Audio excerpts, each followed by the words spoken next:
You're live. So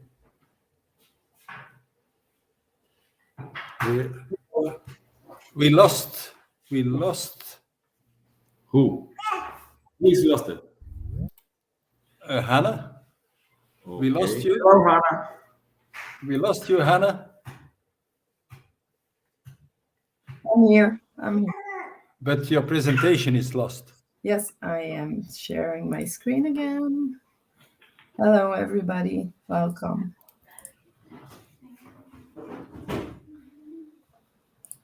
But you're live. Okay, thank you. And enjoy. Thank you. Okay, you all see my PowerPoint slides? Yes? Okay. Welcome, everybody. Today we're going to talk about data storage during and after the research. I already sent out a sort of an Excel sheet file to see what people are using in their institution during and after their research. For the ones who didn't receive it yet, I'll place it in the Jitsi chat, so you can take a look at it there. I want to fill in during this session what the users of your institution are using for the moment during and after the research for data storage locations. I got one tab. Maybe I'll show it first here before I start my PowerPoint. I got one tab for the users during the project, after the project, and long-term preservation.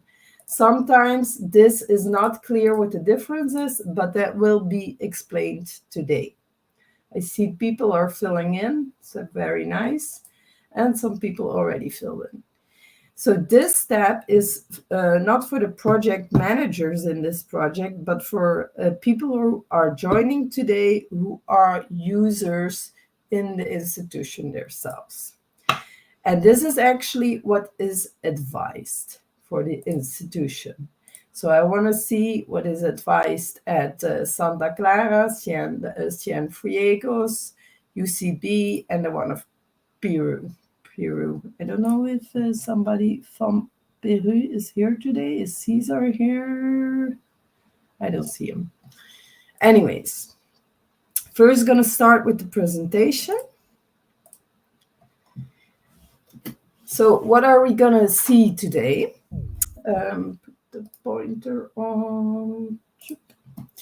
So we're going to start with introduction of the research data lifecycle. What is data? What can be used during and after the research? And then we'll do a sort of a deep dive into the during cycle. What can be used, like ERNs, cloud services, on-prem storage, and other non-supported solutions or non-advised solutions. Then after that, I will give a talk about data repositories and metadata. I will give a demo of Zenodo and Open Science framework there.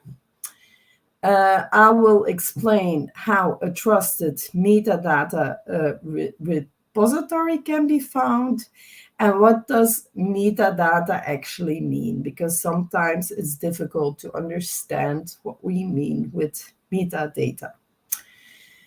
That's what we're going to look at today. So data can be all kind of things. It's not only the Excel sheets or the Word files. It can also be like biological material, experiments, all the results of it. That is all data. And data should be properly stored and documented. You all remember the research data lifecycle probably, because I show this already several times. So we see different phases in a research data lifecycle. We start planning with our data management plan. Then we collect our data, we process it, we analyze it. And after the analyzing, That's when we use the data storage locations afterwards. There's going to be a big difference between during and after. So then we preserve, share, and reuse. This looks very complex, I think, but I'm going to try to explain step by step. It's a little bit how we set up a project, what we use during, and what we use after. So by the setup of the project, of course, you start with your data management plan. You can use DMP Online, but like I said and showed the last time for in the other continents, Argus can be a good platform, or Data Stewardship Wizard, I think it was. Then we also have a GDPR checklist by us that needs to be filled in, and then we start with the project. Then for the project, we first have data collection, metadata description, data storage, and data processing. The tools that we use are electronic research notebooks, electronic data capture platform. I'll explain all later for the ones who don't really know what that is. We use cloud platforms, and by us, that is Google, but I can imagine that maybe in other continents, you're using different cloud platforms, also like Microsoft SharePoint. We also have a sort of high performance computing that we're using, and all this is connected with our Google Workspace. We didn't have on-prem storage yet. Other institutions by us in Belgium do have that, but from this year on, we're gonna buy 3 petabyte of on-prem storage. Then we see, of course, that that in our institution there are a lot of other data storage places that are used that we do not advise, like USB sticks. But I do understand if you don't have another solution that you use a USB stick, of course.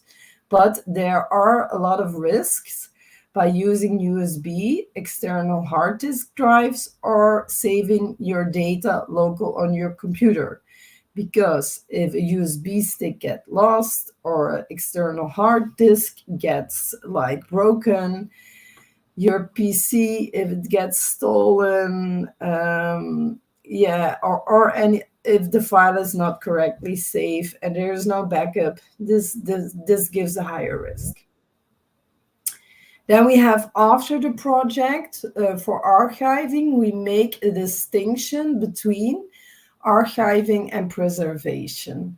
So archiving is, I'll explain later in detail what the difference is between, but preservation is more directly after your research, where you put your publication and your data set.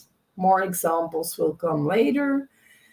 And then also here for the published project, we have at our own institution a publication server where we can attach the publications with a license. And we have a metadata repository, how we call it, but it only stores the metadata of the data sets. So we're first going to start now for during. So what we use during is ERNs, what stands for Electronic Research Notebooks. In some of our disciplines, it's mandatory, like in the biomedical discipline.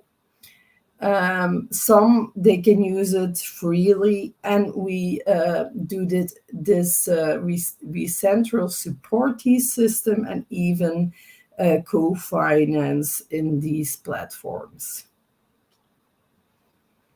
if it is not written down, it does not exist. I find it a good quote, because you can do a lot of research, but if you don't document it well, if you don't save it well, then after a while, what will be done with the research?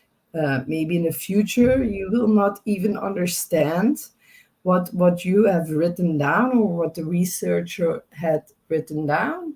If somebody needs to go further on a research, the best documented research is the easiest to work with, of course.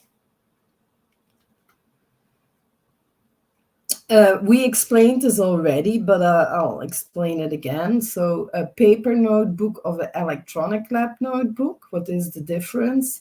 Yeah, you have like handwritten data. Sometimes that's harder to understand, some difficult handwritings, but even to look for in a paper lab notebook is very difficult. So electronic lab notebooks, there we can do easy search and find, we can put tags in there and so on.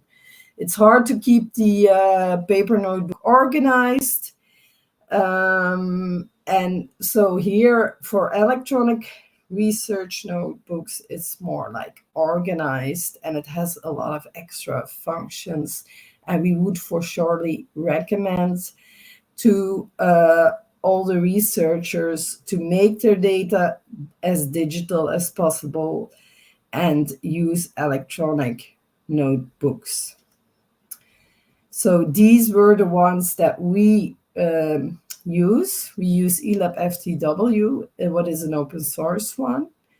It's a general one to do experiments and document these experiments. We have Signal's notebook that's more discipline specific for chemistry. Then you have the open science framework. We call it an electronic research notebook, but it can actually be used as Zenodo, a general platform to publish your publication or data set. Then we have Castor for the people who work with clinical data, because it needs to be conform with good clinical practice. And this platform is conform with this, but it is not free. A free version of a electronic data capture platform is RedCap. We in the Flanders are the only institution using Castor, but that's for smaller institutions. It's more user-friendly, and the RedCap needs more like IT experience. Then we have an alternative when in a lab, when you don't have the possibility to go on a laptop or computer to fill in an electronic research notebook. Then we would advise smart notebooks. It looks like a whiteboard notebook. It's erasable. And mostly it comes with an app to scan in these pages and directly connect it to a data storage location. These are easy to order, even on Amazon, for around 30 euros. And I know that by us, I don't know how that is in your continents, but by us, paper lab notebooks cost around 20 euros. So it's not a lot difference, and it's like environmental friendly even. Okay. So I want to do this step by step. We first had it now about the electronic research notebooks, and I want to see by each institution. I added these actually an hour ago because I saw I forgot these two columns. But I think Manuel is here, right?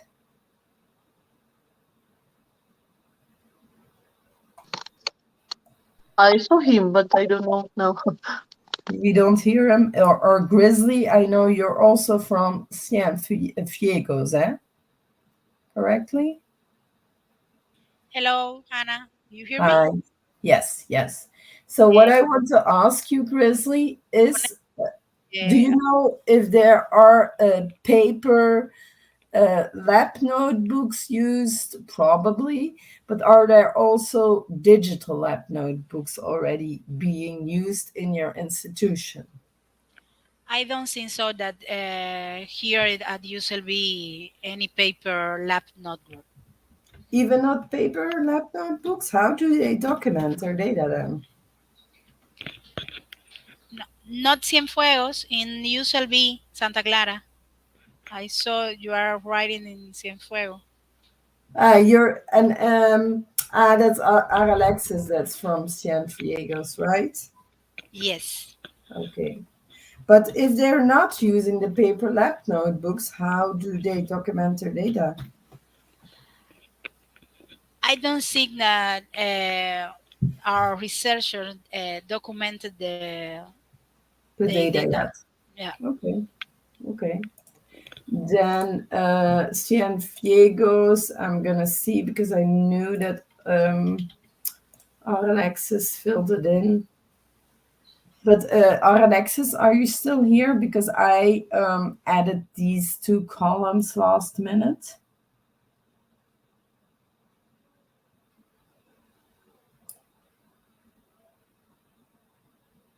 No, I can't hear Alexis, so I think she's not here still.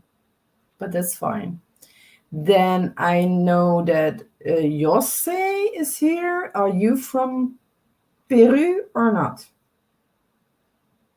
Also from Cuba. Yes, yes. Hello, Hannah. I'm here. Are you from the institution of Peru?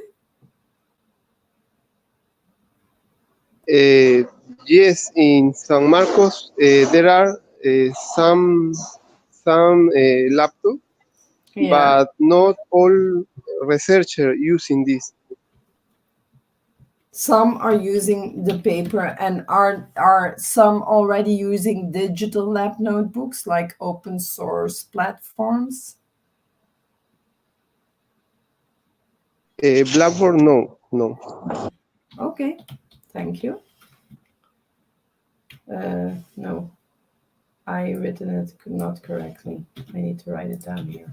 Voila. Okay, thank you, Jose. Then we can go further with the PowerPoint.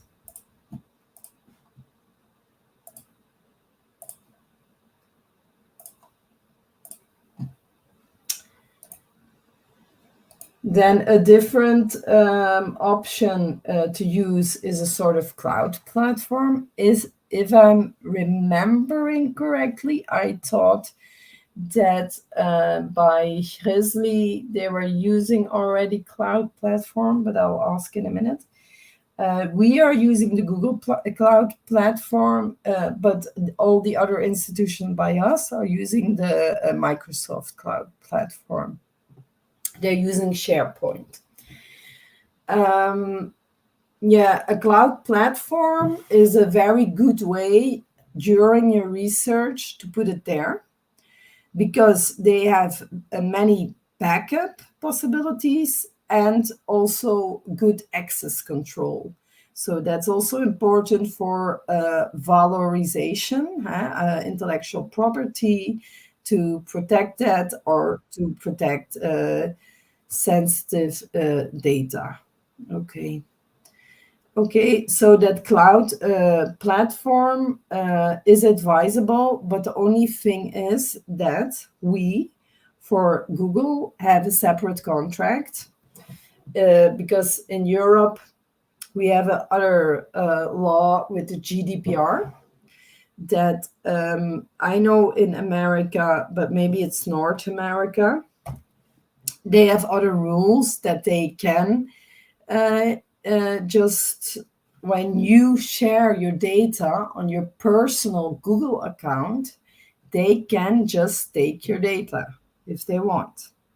We at the institution have our own Google license and agreement that it's protected. It's our data, our property, and by law, they are not allowed to take it, and the data storage is in Europe. So but we'll see further who is using what.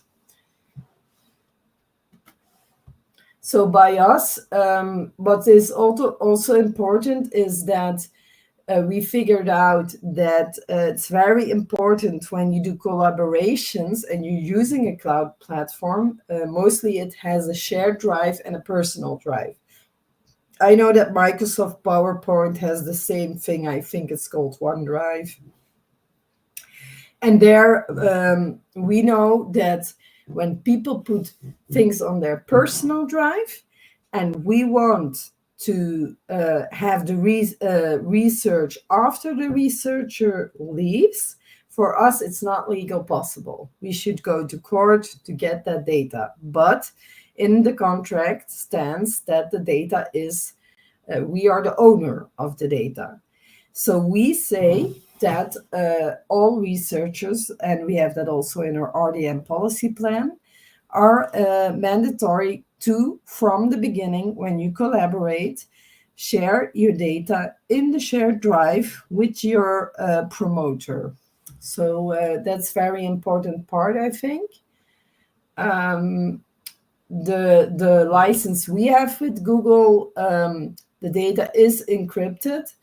So in transit means that when the data goes from the computer to the servers at Google, and at rest means when the data is there at rest, it's also encrypted. So it's very safe. I already told that we're okay with the GDPR law because of the separate license we have. And backup retrieval is also easier when you're using a cloud platform. These are some functionalities specific for Google, but I'm not going over it because not everybody here is using Google, but I'll share my PowerPoint afterwards, and then you can take a look at that.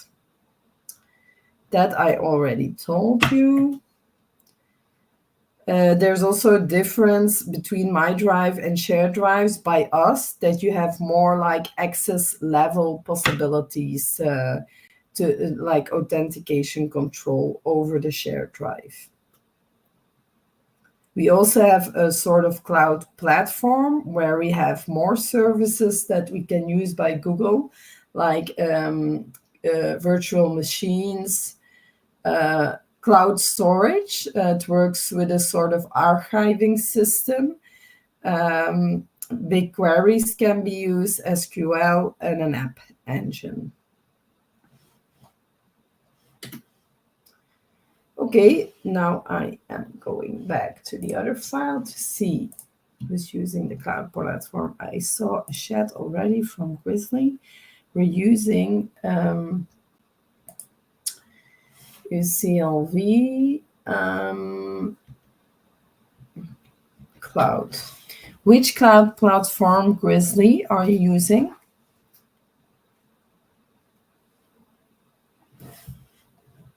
I don't know the name, but we use a cloud, USLB cloud.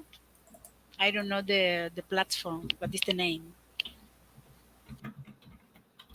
And is Manuel still here to answer that question? The next cloud service is an open platform that we can use freely without cost. Okay. And how is it called? Does it have a name? Nextcloud. Nextcloud? Yes. Next or next? Next. Oh.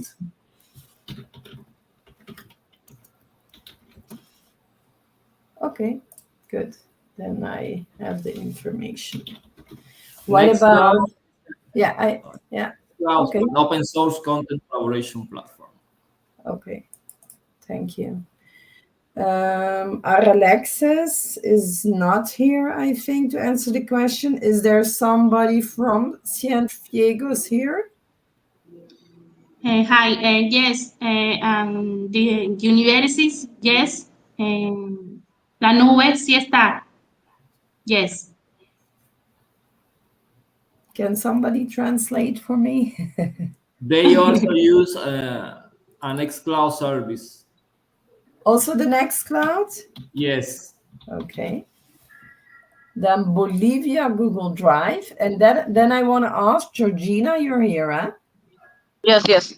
Are you using a private personal cloud service, or do you have a license from the institution with Google? You know, I am again asking Andrea. Andrea is in a meeting right now, so she cannot. But she said it's like there is a box. She told me that there is a box.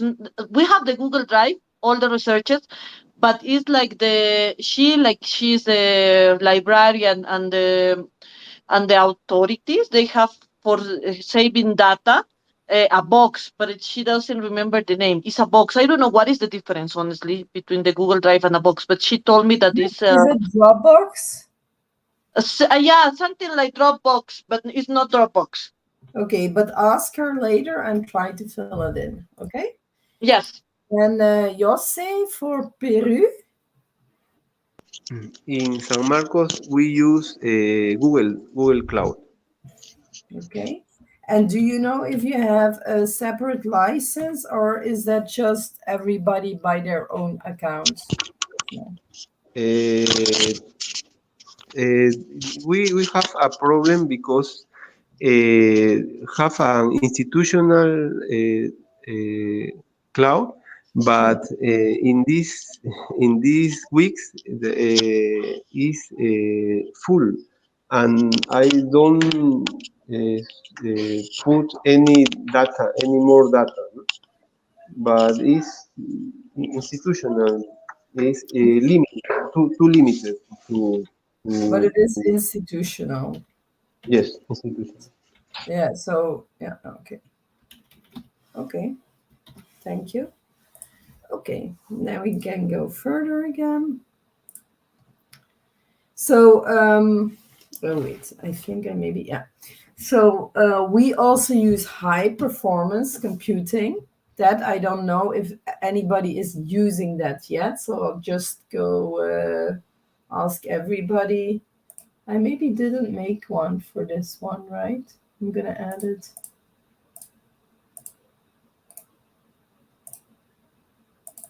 Okay, Santa Clara, Manuel or Glizzy are using high performance computing already? Yes, our university has some kind of high performance computer service, but that service is right now be using by the biotechnological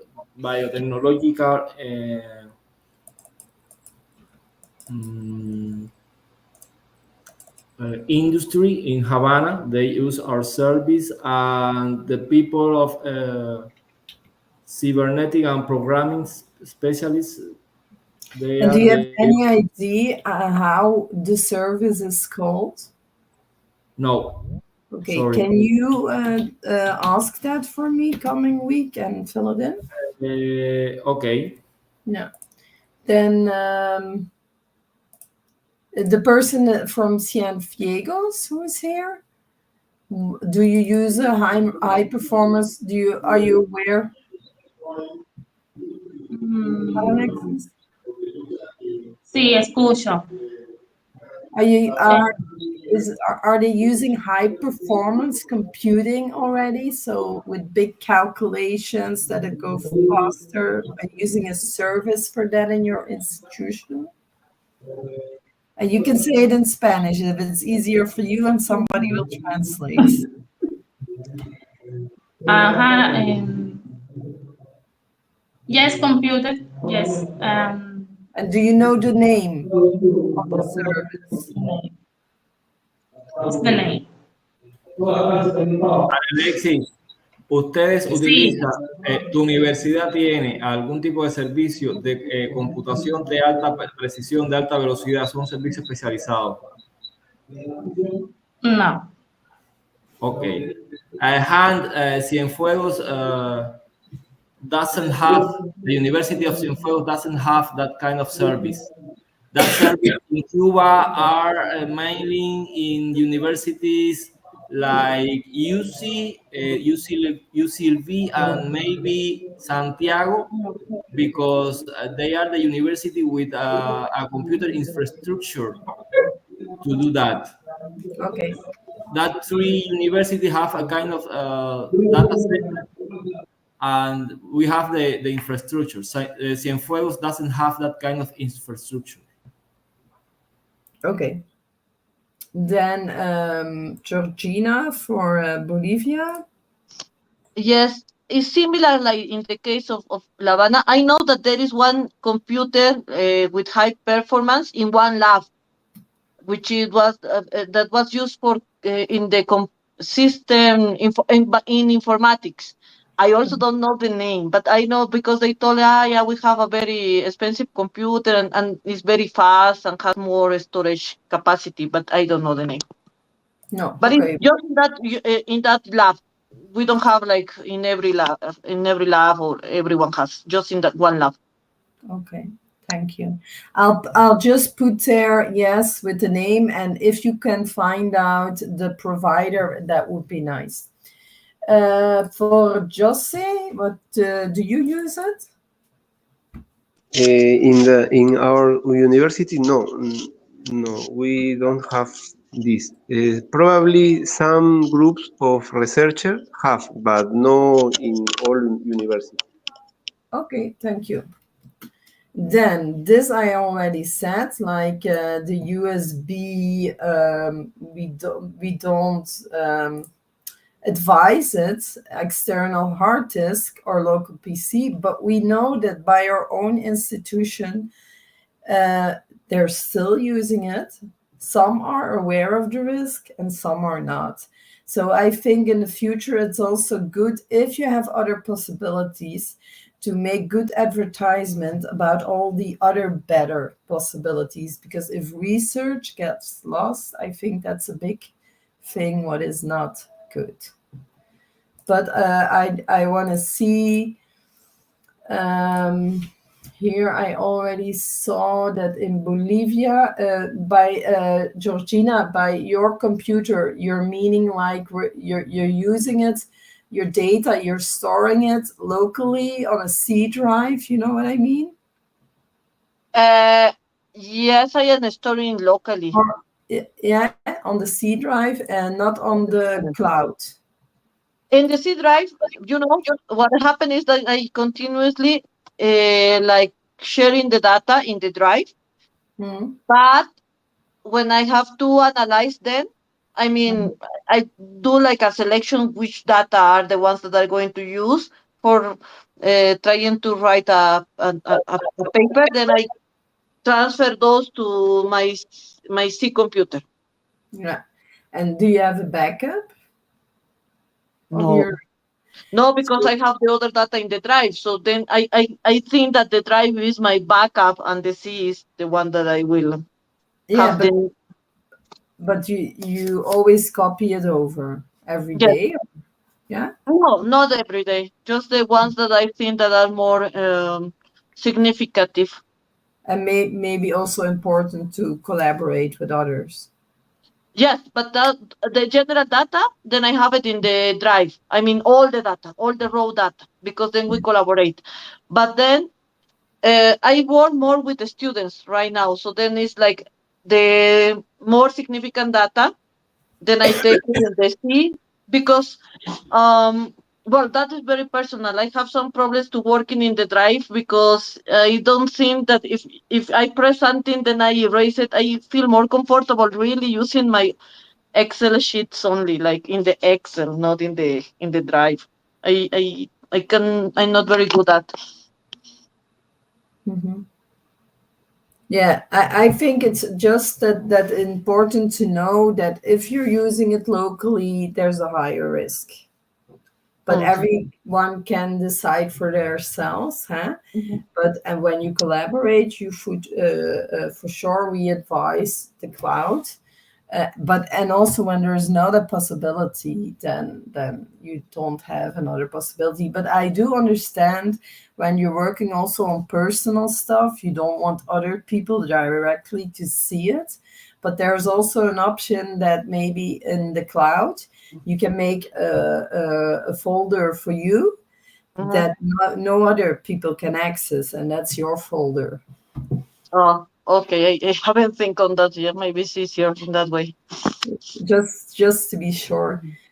Okay, what about other people? Maybe Georgina, external hard disk. I see no, but I see it more like the institution also doesn't advise it, maybe, and USB. No. Okay. I have everything for you.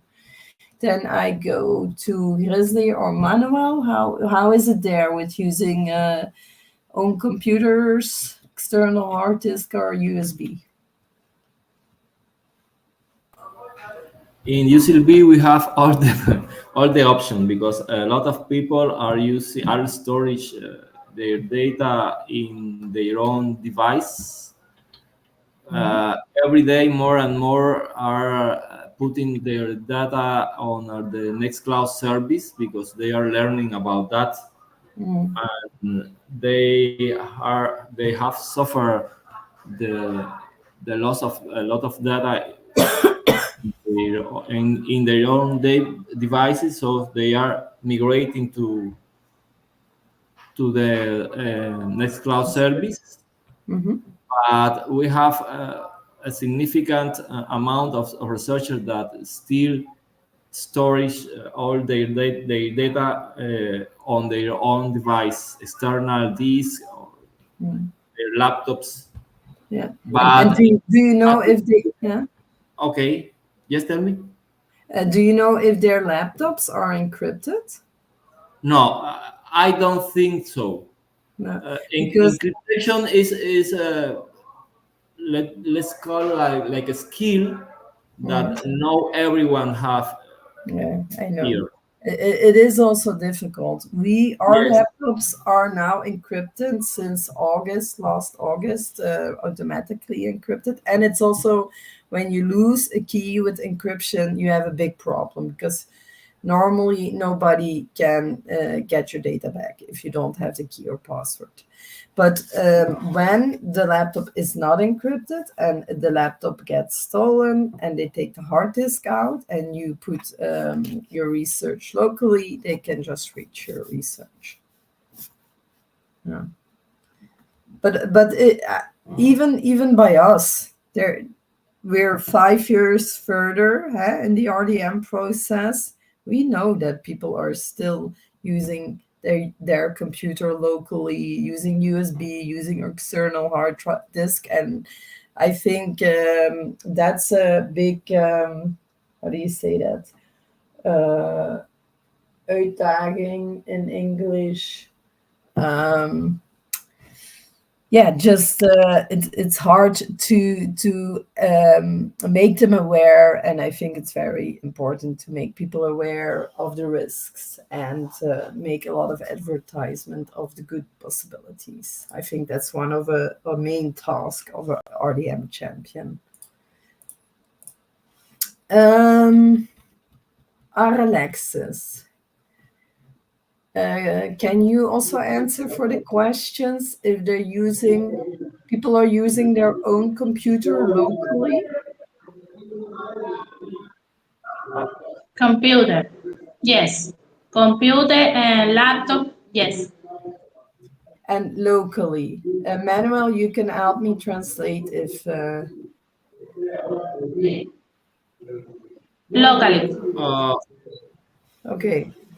Cienfuegos has the same situation of UCLB. A lot of people still use the local storage in their own PC or in laptops or external hard disk.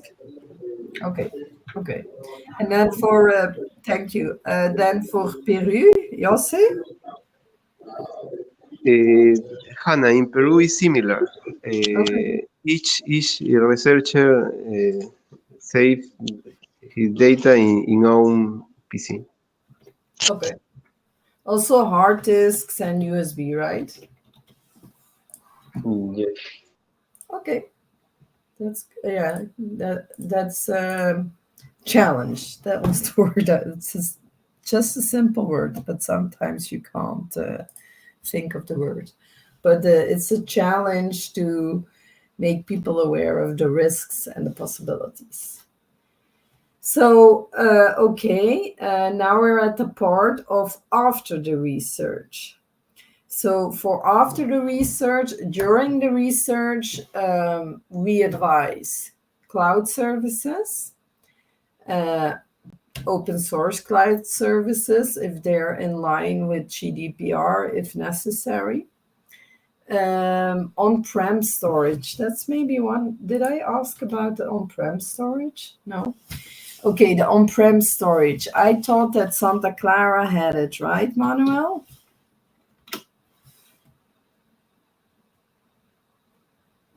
So repeat. Yeah, you have on-prem storage, right? Institutional storage possibilities? Yes, huh? yes. Okay. And at Cienfuegos? I thought Yes, not. hi. Yes? Yes. Okay. Do you have any idea how much institutional by us, for example, we have for the moment, and that's not a lot, 300 terabytes. Hannah, I was asking, and in UCLV, we have found 16 terabytes in on cloud service. Yeah. But we cannot be more specific about how many terabytes or gigabytes for each kind of document or data. But 16 terabyte is the... Okay. And our Alexis at San Diego's, that's maybe a difficult question, but if you can find out later, it's also fine. Just to see how much storage you and on the prems, the institutional storage, Manuel. Yes. All that information is in our data center. And can you ask coming week? Ask more specific about what? So on the cloud, you have 60 terabyte, but if you have institutional storage, that means that you have separate servers normally by IT that are there.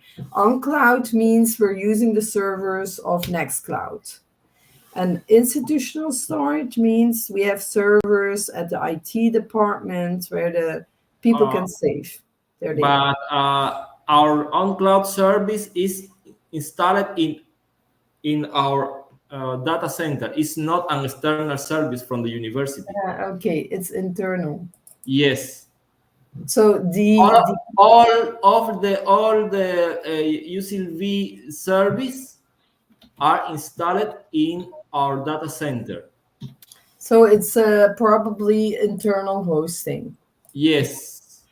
Okay, and it's the same as your institutional storage. And that is the same situation from all the Cuban universities. But in that case, for example, and are they using your Nextcloud then? Is Cienfuegos using the one of UCLV, or do they have their own Nextcloud? Cienfuegos have their own their own Nextcloud service. Okay, and do you know how many terabytes? Alexis, ¿tienes información de la cantidad de terabytes o de gigas que están utilizando en el servicio de la nube de Cienfuegos? Bueno, no mucho. El servicio de nosotros es muy pequeño. Debe ser alrededor de 1 giga, quizás más o menos. 1 giga. Sí, pero por departamento. Ellos proporcionan 1 giga por departamento. Han, en Cienfuegos, each academic department have the possibility to 1 gigabyte storage in their Nextcloud service. So it's smaller than UCLV. Yes. And how many departments are there? No more than 5 terabyte, I think. No Yeah. more. No more. Okay, good. Because Thank you. Cienfuegos is not a big university, and they have not a big data center at UCLV. UCLV have developed one of the most important data center in Cuba thanks to the Berlin Corporation. Okay, thank you. Yossi, do you have institutional storage? In San Marcos, we have 140 terabytes. Okay. And that 140. is on the servers at the IT department, or are you also talking about the Google Cloud? Yes, this is about Google Cloud, but not specifically to researcher, no, to data researcher. Is for all academics and other activities. The 300 terabyte we have is for the whole institution. We have like 6,000 students and 4,000 staff, so for 10,000 people. And do you have separate servers at IT with extra data storage? No, I don't know. Really, I don't know. Or maybe I'll put maybe it here no. as a Maybe question. no. You think no? No. Yes. Okay. Okay, good. Now we can go further. So now we're going to start with the part after. So what is important after the project? That data will be archived properly and preserved properly. Now, what is the difference? Preservation means that on short term, we'll keep the data, the published data and the data sets. But archival means it needs to be kept for a long time, like medical data. Here it's to 20 years, I think, for medical data. For institution, for the preservation, it's mandatory to keep it for at least 5 years. And they can then publish it in a general repository, how we call it, like Zenodo or Open Science Framework. There are also others, or a discipline-specific one. In this slide is explained what is the difference again between the data archiving and the data repository. What is an important part of archiving is that it also looks on long term that the extensions of a file are still machine readable. So there's a lot of upkeep and to make sure that the data after 10 years will be still readable, because sometimes extensions change for Word or for PowerPoint or any other kind of extensions or software that you're using. Then for data repositories, that I already explained. And there, the main functionality is that you can, that it's immediately available. But for the data archive, mostly when you archive something, you don't need it right away. The costs are less for data archiving. But it takes longer to get the data then from the server back into your system if you want to.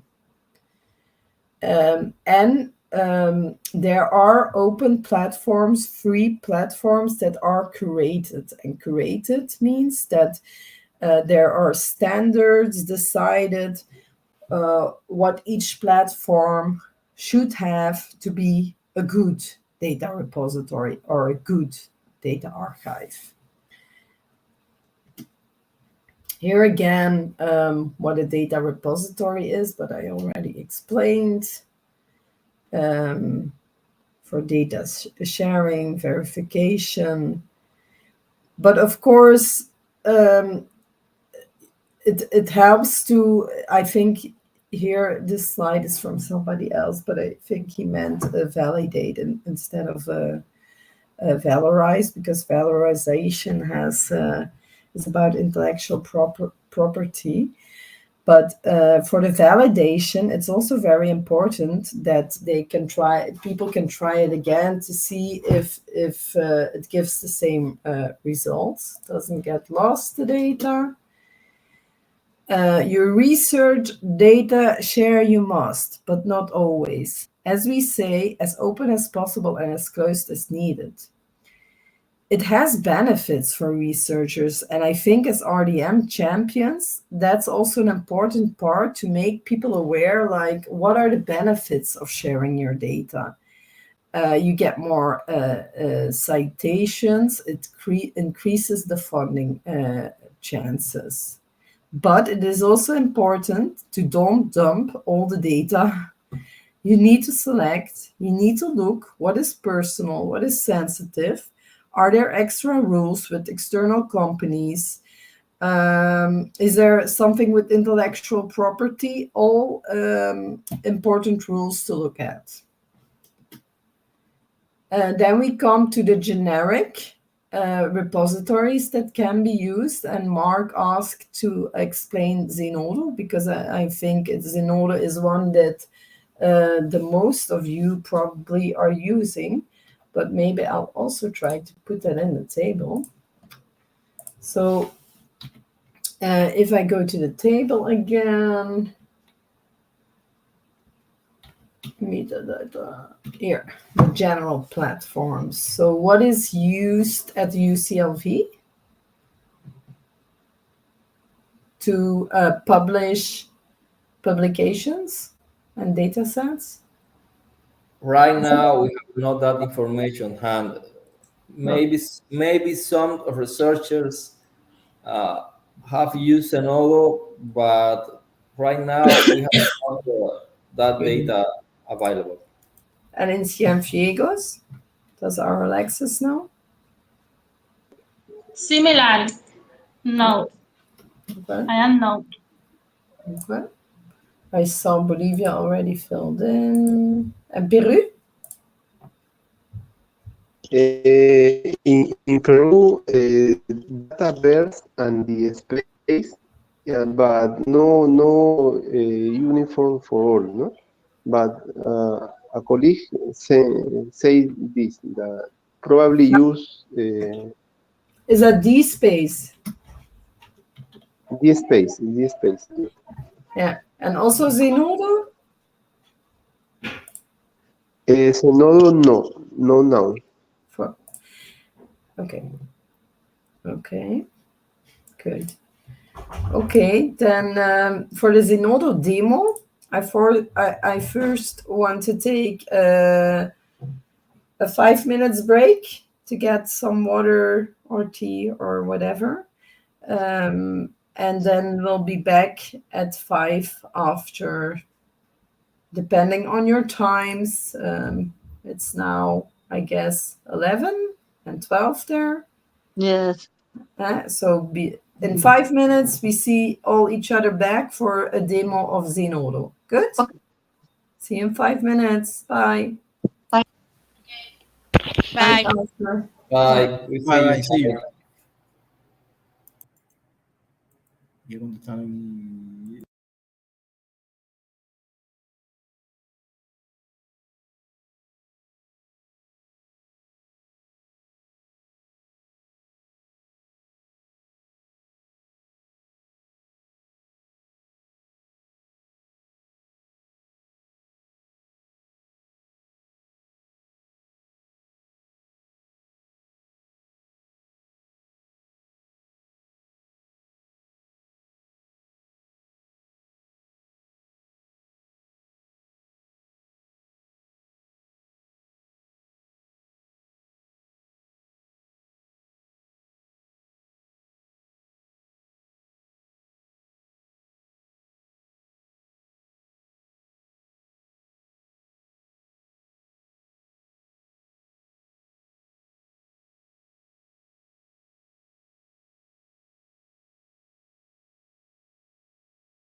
Hello, everybody. Can you shortly put your camera on so I can see your back from the break? I was kicked out of the Jitsi, but I'm back.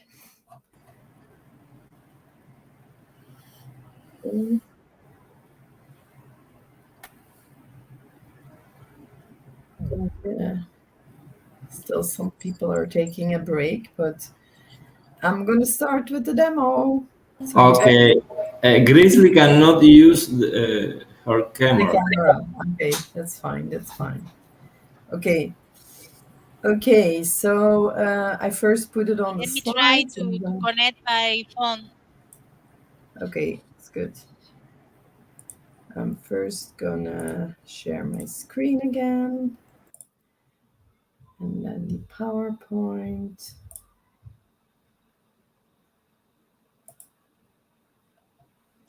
You all see my PowerPoint? Say yes or not with the head. No, the screen is black. You don't see it yet? No, I see black screen. Does somebody else see my screen? I'm gonna try it again then.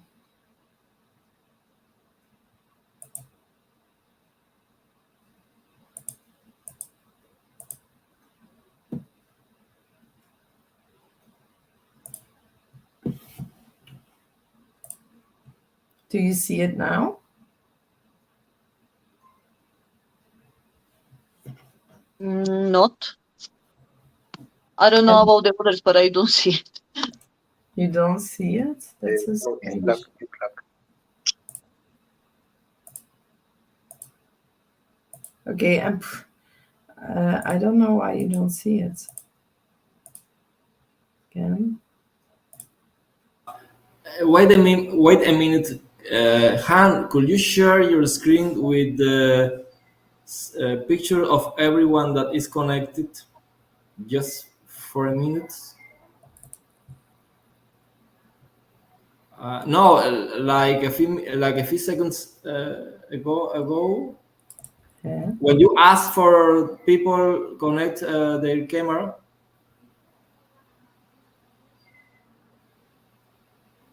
Or let's. Yeah. Okay, wait. Could everybody activate their camera, please? Pueden todos activar su cámara. El que tenga la cámara activada, por favor. Grilly, ven acá. Georgie. Okay. Cienfuegos is not connected. Jose. Orelvis is connected. Shit. Sorry. Pero, ¿cómo muevo la barrita esta para que Orelvis? Salió como el vuelo abierto.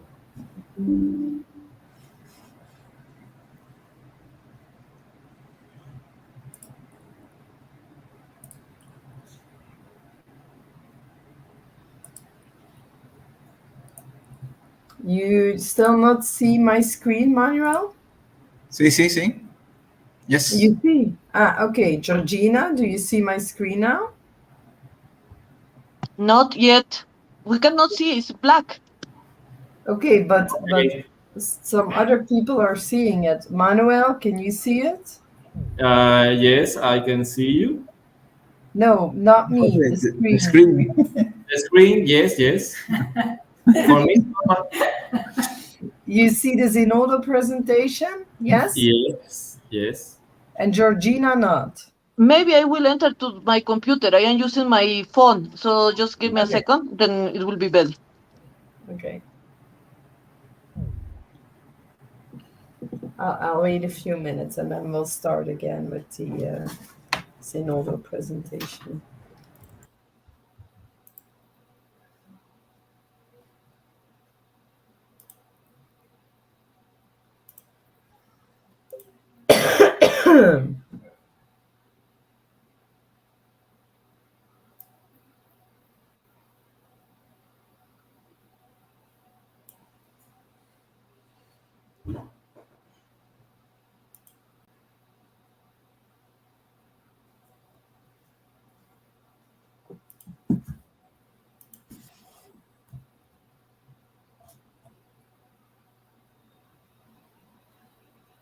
So I'm gonna start already. I guess Georgina will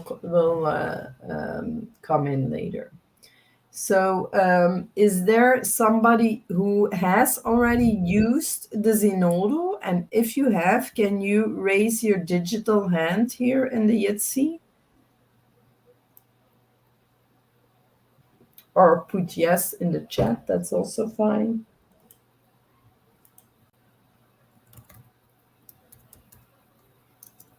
I see that Dianelas also said she can't see. Dianelas, can you see my screen now?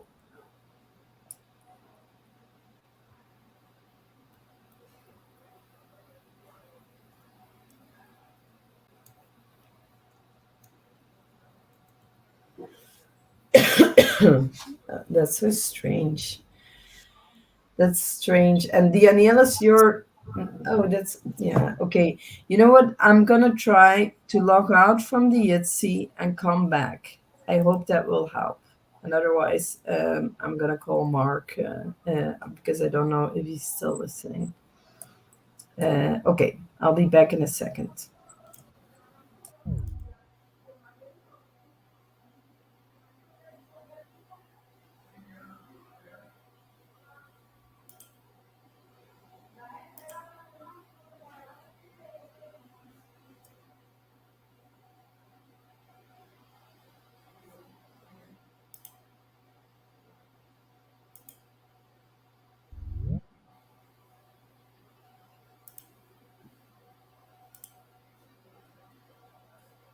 Okay, I'm back. I'm trying to share it again. Share.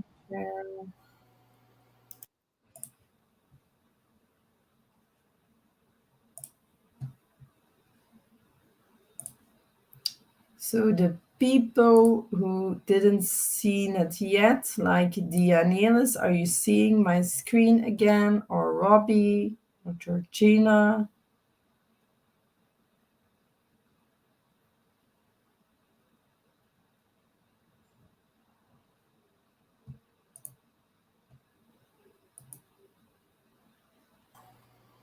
Robbie says yes. I don't see. It's black, the screen. Okay, that's so strange. But you see it, Manuel, right? Yes. And maybe on the live stream, there's also a live stream, a link of YouTube. Maybe they can try to go there and see if they can see it there then. So it is recorded. So I hope that the screen is recorded. Let me call Ahmed. Ahmed is close.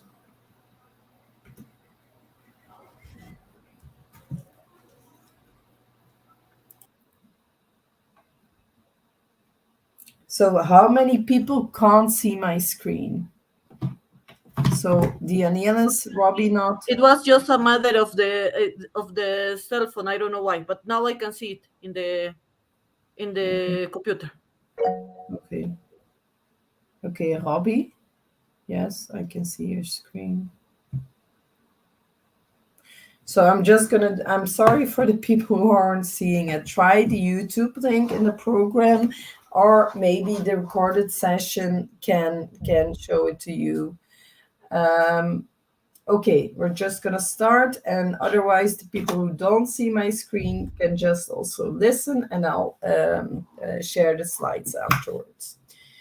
So I did it myself also today, create a new account in Zenodo. Zenodo is a place that is free where you can put your publications and data sets on. It is very easy in use and user-friendly. You just can, if you have an account, you just log in, but I, of course, started with the sign up. If you have an org ID, you can use that, or if you already at GitHub or OpenAir, then you can use that. But I started just by signing up, and I saw it needed my email confirmation. I went to my mailbox. I didn't find the mail, but it was in my spam. So make sure to look at your spam. Then when you're logged in, you click the button upload or new upload. And then you see this screen, but instead of going here, I went to my dashboard. And in the dashboard, you have all different tabs: files, basic information, recommended information, funding, alternative identifiers, related works, references, publishing information, and conference. I'm quickly going to my Zenodo itself so I can show it live.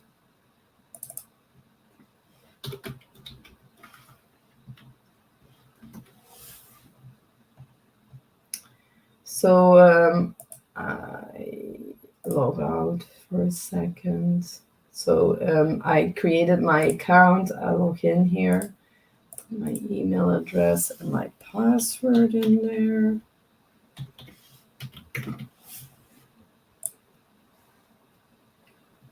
And then I went to my dashboard. Now I already uploaded something, but when you go the first time, you see this. And then you have like a tab with basic information. You have recommended information. You have funding info and alternative identifiers. You have related works, references, publishing information, and conference. You at least need to fill in the basic information, because I tried to do without filling all the fields in, and then you get like an error. And then here you can see if it's in a draft version, and you can put some other elements in here. But I'm going to show it back from my PowerPoint here. I need to go back. Yeah. So that was all these steps what I was talking about. Then to upload your file, you just click the button, upload file. What I did was just upload an image to test it out. You see it's 100%. And then in the right corner, you see it's still in a draft phase. I tried to publish it, but then I got this error. And then I needed to fill all these in. I first said, no, I don't have a digital object identifier. And then it gave me the option, get a digital object identifier, but I didn't do that. I said it's an image photo. I gave it a name, gave it a publication date. You are mandatory to add the creator. When you add the creator, then you need to look for a person or organization, and it needs to be someone that already exists. Now, I have an ORCID ID, so I found myself, put it in there, and you can also search for organizations. You can add a description. I think that's important to say if it's an abstract or a table of contents and so on. Excuse me. Then license, also very important to put a license if people can use it and need to give you some attribution that you're appropriately credited. You can choose to add the standard, or you can look up for other licenses. Then for the recommended information, I thought that one was not mandatory anymore, but yeah, it was. Now I remember. It still needed the date here and a contributor. So here I still filled in information. If it was accepted, copyrighted, whatever, you fill in the correct info here. And then you can fill in if you had funding for it or other identifiers, related work, and references. Then some publishing information with an ESSN you can fill in here. The book title with the ESBN, or if it was a thesis maybe. Then also publications from conferences can be filled in here. And then I push the button publish, but I put it on restricted because the image that I use is not mine. It's from the RDM Kit website with research data lifecycle. And I put an embargo until long date because it's just a test. Then you get like this warning: once the record is published, you will no longer be able to change the files. However, you will still be able to update the record's metadata later. When you publish it, it looks like this. And then you can see a lot of things here, like it's a photo, it's embargoed. But because I put an embargo on there, I can still share it with people, but they need a code to look at this image. Normally, if you would look for this image on Zenodo, you wouldn't find it. For the moment, 0 views, 0 downloads, what is normal because I didn't share it with anybody.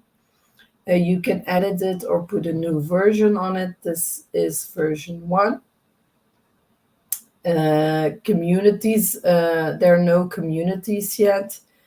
The digital object identifier is there from Zenodo. So I guess Zenodo creates it by itself, the digital object identifier.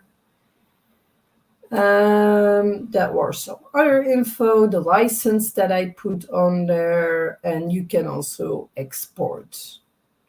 Then I quickly tried to edit the Zenodo, and then you get back to this screen, but I think it works each other out.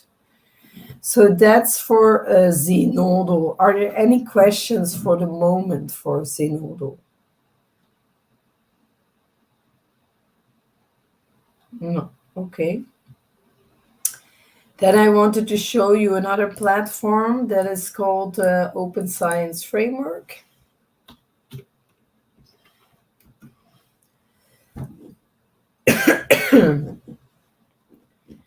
That's a platform, but the link where I'm going to right now is the link that that's our link with all our presentations. If you're interested in it, I'll also put the link for you in the chat for all the subjects that we give at Hasselt University. You can look at all our presentations. And as you can see, it's here by subject that you can go to these presentations. And for example, collect, document, and organize, that was about clear data. Then you can see in the left screen that you can go here to the publication of the PDF file, and you can quickly open it here. If you want, you can print it or download it, but then you have like the PowerPoint that I used for tidy data. And you see in the right corner some extra information about the license, when it was created, the contributors, and so on. When you go to, I'm going to sign in though, then you can see my own environment. I think I need to sign in with this.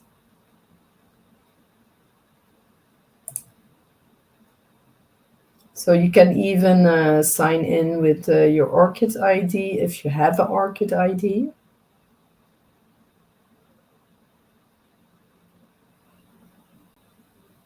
And then you can see all the environments that are already created here. And I have my different projects.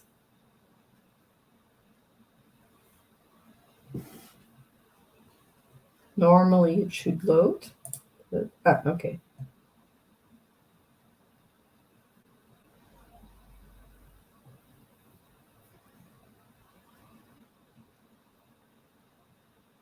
So it takes a while, and yeah, there it is.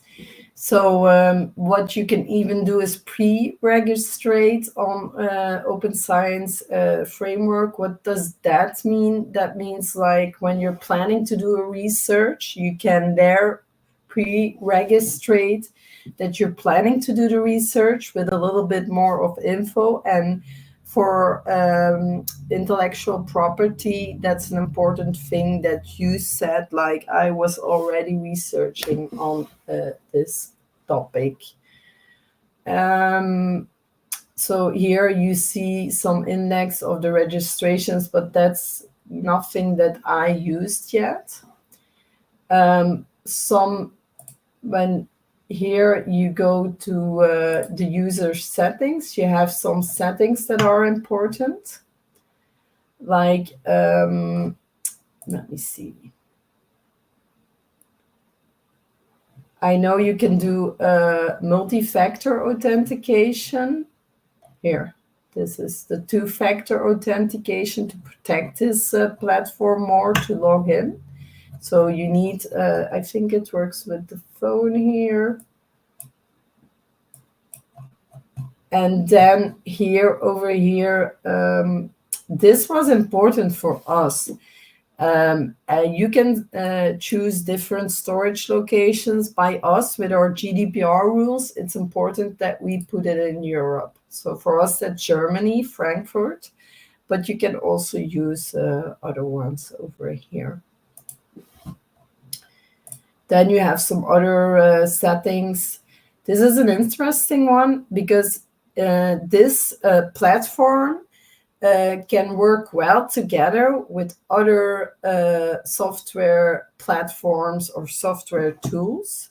For example, for us, we could connect with Google Drive, but maybe, yeah, if one of these are used by you, you can connect with it, GitHub or GitLab. I don't know if anybody is using. Mendeley, OneDrive, Zotero is a well-known thing under Researcher, and you can all connect it here. By notifications, you can say if you want to see if somebody changed something in the platform, then you can get by email what somebody's changed. Just looking at the other settings here, that if I look at my profile, yeah, you can just, I didn't fill this in, but you can give more info about yourself at the profile. I have a whole other part of the presentation of OSF available. I'll go to that right now. I have it. Wait. I'll try to go to the one of Hasselt. Oh, wait, that was the other one. Just a second. I think it was this one. So I have by ELNs and EC. Normally, there should be a PowerPoint about OSF. It's this one.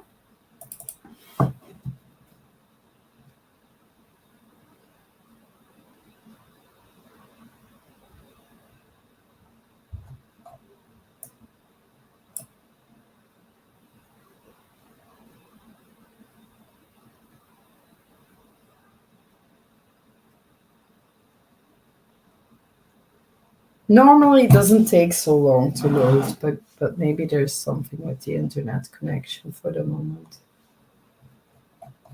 Yeah, okay, there it is.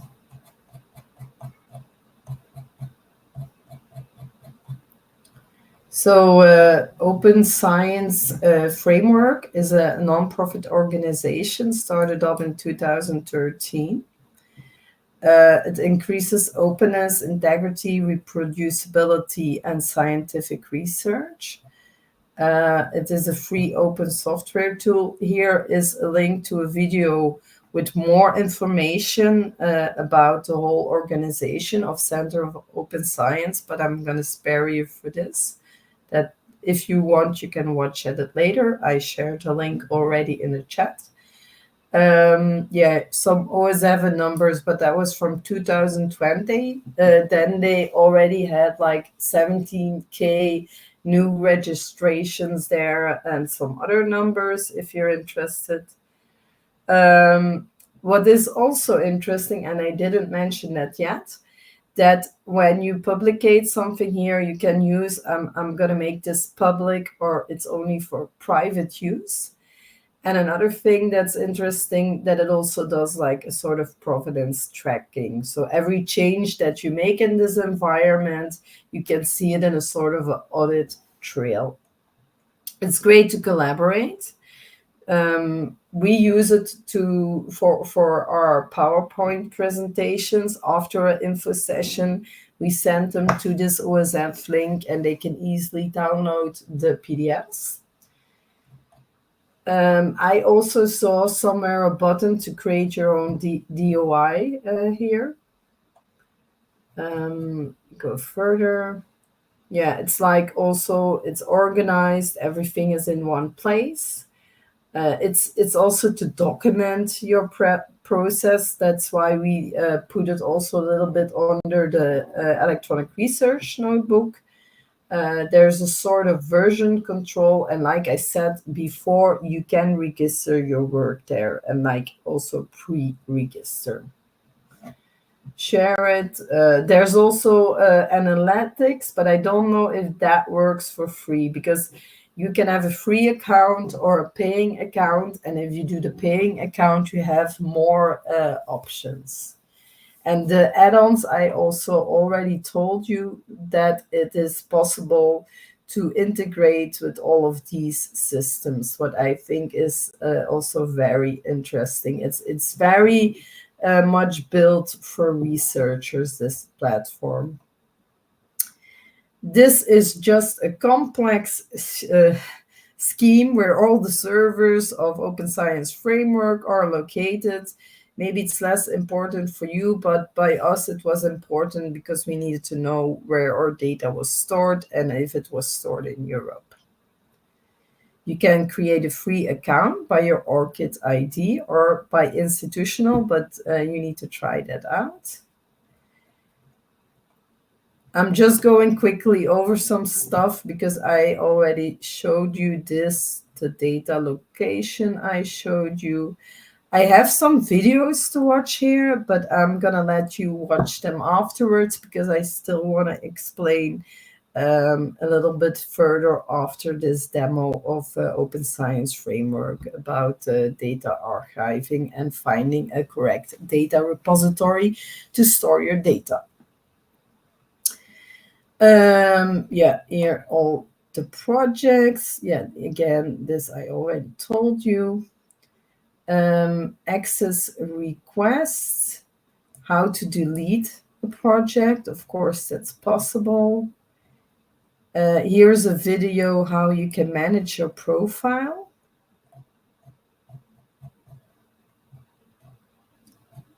How to create a project or a component. What do we mean? But wait, I'm gonna do that I can show you. So you have here my projects, all the projects that are created or shared with me. It takes a couple of seconds to load. Still loading. Okay, so here you see all of the projects already created, but you can create a new project.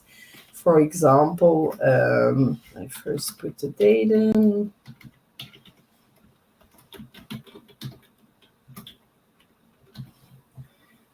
And then I create a new project.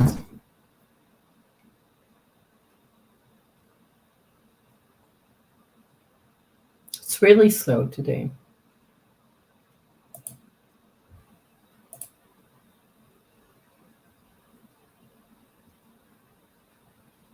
Still busy. Okay, I'm just gonna let it do while I go further in this PowerPoint. You can see all of your projects. If you create a new project, that was what I was doing here. Then you can use the data. You can say which data storage location you want it to be stored.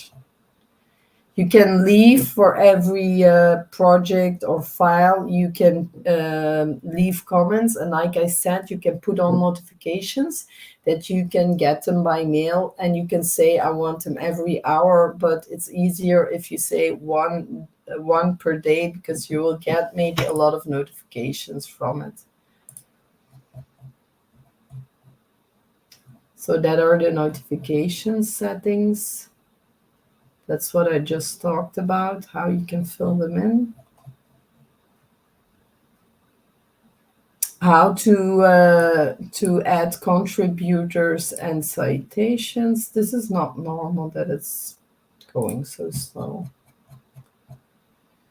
Digital object identifier, I also already mentioned that I think it's great that you can create by a button there, the digital object identifier, and you can add the contributors, and then you see here the contributors tab, and that's where you can say if they have read or write permissions, just read permissions, or the administrators. The administrators are, of course, the ones who are adding the publications or PowerPoints.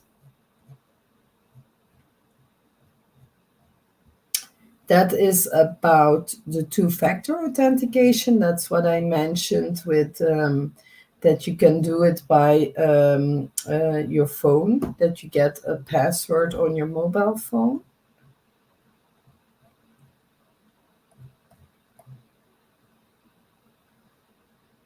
Yeah, when you make it public, of course, it also gives here a warning that you know that it's public, everybody can see it, or you can just keep it private.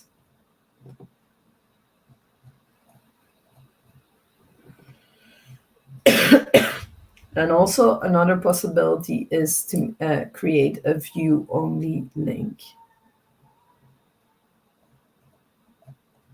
Okay, let me see. It's still busy, so this is not normal. But you can test it out on your own, and if you have any questions of OSF, don't hesitate to contact me about it. Okay. Are there any questions for the moment about OSF? Because I went over it quickly.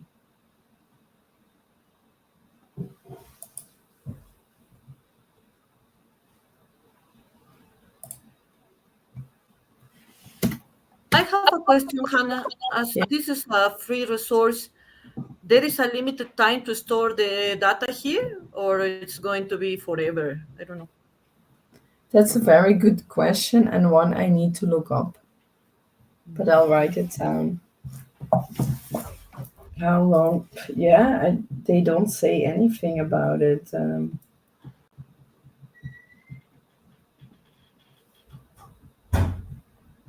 Okay, I'll come back to that. Thank you for that question, Georgina. Some else? Other questions here?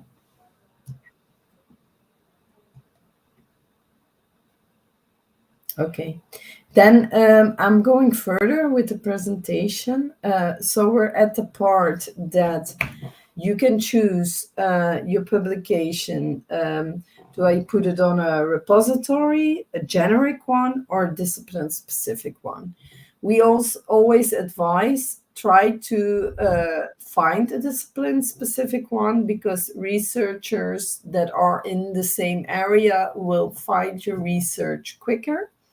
And as I said before, you can then see if it's a good repository by this sort of core trust seal level. But they also have like extended level, what is called Nestor seal, or a formal level, and it's a ISO standard. The ones that we use, and I'm trying to click this now, but that doesn't work. The one that we use to find repositories is by retree-data. So you can say here, browse by subject, and then you get like a big circle. And for example, I'm gonna take humanities as a subject, and then linguistics, and I want a general one. And then he comes up with all kind of repositories that already exist. And then here you have some labels, and when you hover over these labels, you will see what it means. This one provides open access to the data, the terms and use of the data provided by the research data repository. So you can just hover over it, and the ones that are enabled are active, of course. And you see like this one has a sort of a persistent identifier, I think, a handle. Yeah, this is with the terms of use. Okay. So this is one that we're using, the retree-data, but we also have another website that we use to help the researchers to look for discipline-specific repository, and that's fairsharing. So by fairsharing, you can look through also by subject. These are all possible repositories.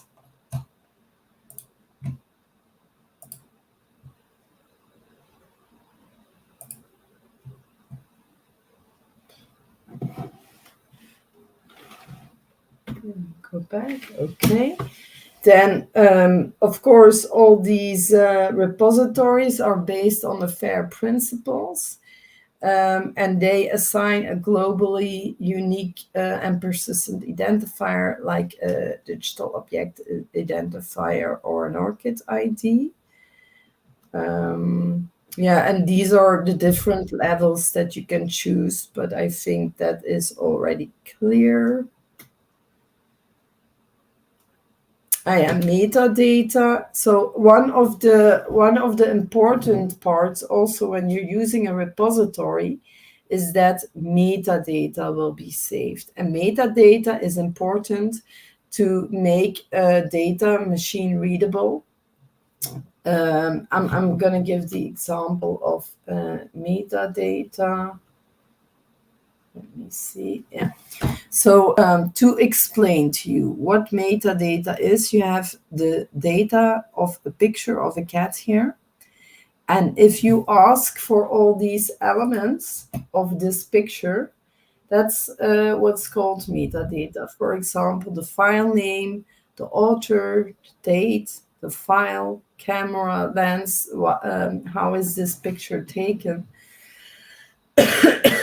So this is actually an easy way to explain what metadata is. And this is important that the researcher give some kind of standard of metadata, so in the long run that they could find this metadata. We have different kinds of metadata. We have descriptive metadata that can be general, title, author, year. But you also have like structural metadata about what is the hierarchy or taxonomy, and the administrative metadata. That's all info about the file types, file versioning, rights management, and so on. So if you see at the metadata schemas how it's supposed to be. We made here an example of Legos. This is your data. You start like this with your raw data. Then you first sort it, and then you arrange it, and you try to present it visually. And that can be done in a discipline-specific repository. And if you have all that, then you are applying the FAIR principles. This is something we use because of that we fill in the metadata. All our publications are connected to a bigger platform in the Flanders, and it takes all the metadata from our metadata repository at the institution, and it automatically goes to this platform. And for that, I want to go back a few slides to explain that better. So here we are after the publication. So we at our institution, we have like external, that was the one I explained. That's the general domain repository. But we also in-house have two document servers, one to put the publications on and one to put the metadata of the data sets on. They can't put the data sets in there because we didn't have enough space for that yet, but we at least are collecting like the digital object identifiers. So for that part, I wanted to go back to my Excel here. And I wanted to see, let me see, this part right here. So do they have at UCLV sort of a repository where they can put down their publications? Chrisley or Manuel? Yes, we have one institutional digital repository. And is on what service is it based? The space. The space. DSpace, okay. And Yes. is it the same for Cienfuegos? Yes. Okay.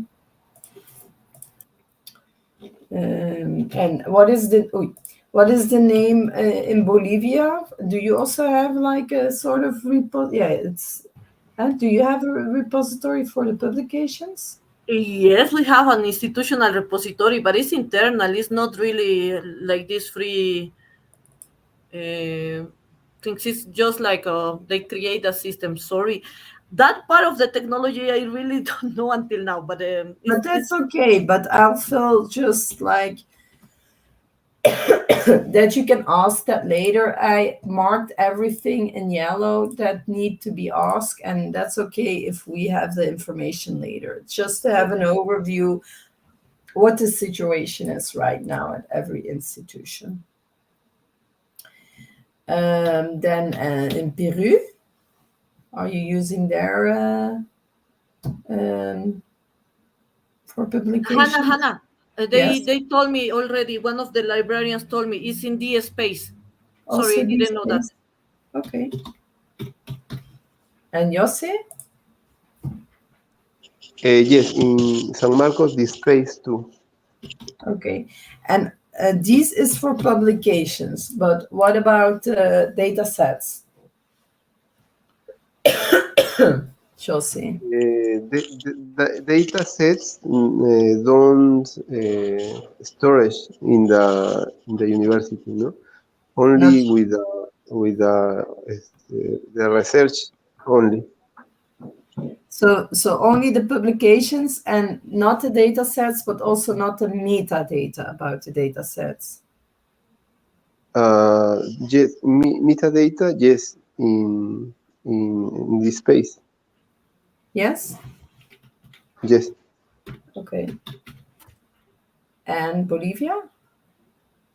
You know, we in that repository we can store data, but we are not really organizing like with metadata, like all these names and everything. Not really. Okay, and at UCLV?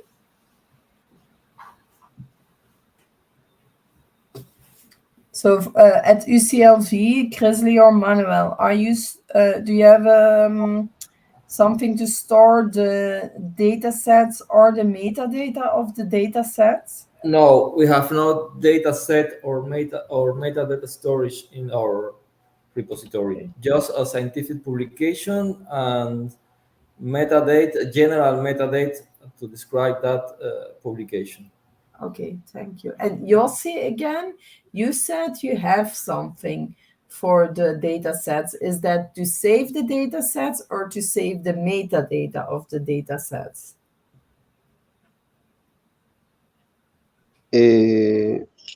Metadata of the no, but the data set no usually storage in the university. No.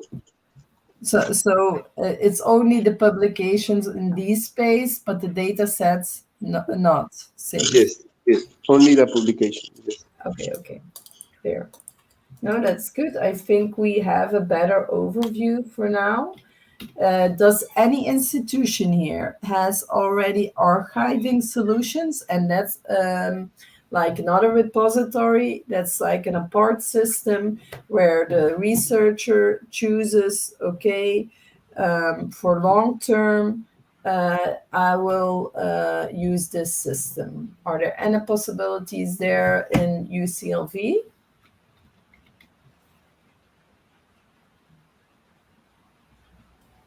Right now, with the capacity in our data center, we are in condition to develop some storage for some kind of data repository. That is our idea in the next year with the proposal of the new project and with the thing that we have been learning. But is it then for the data sets, Manuel, or is it for long-term archiving?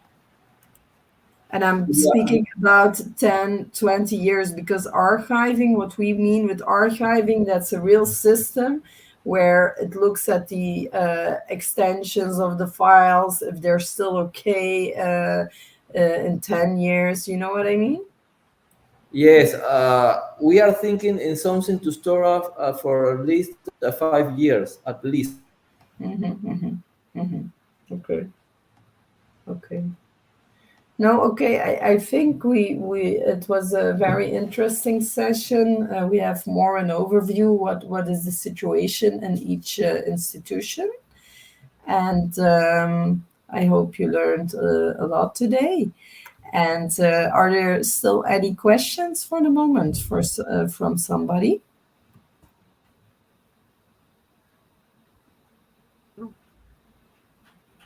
No? Okay.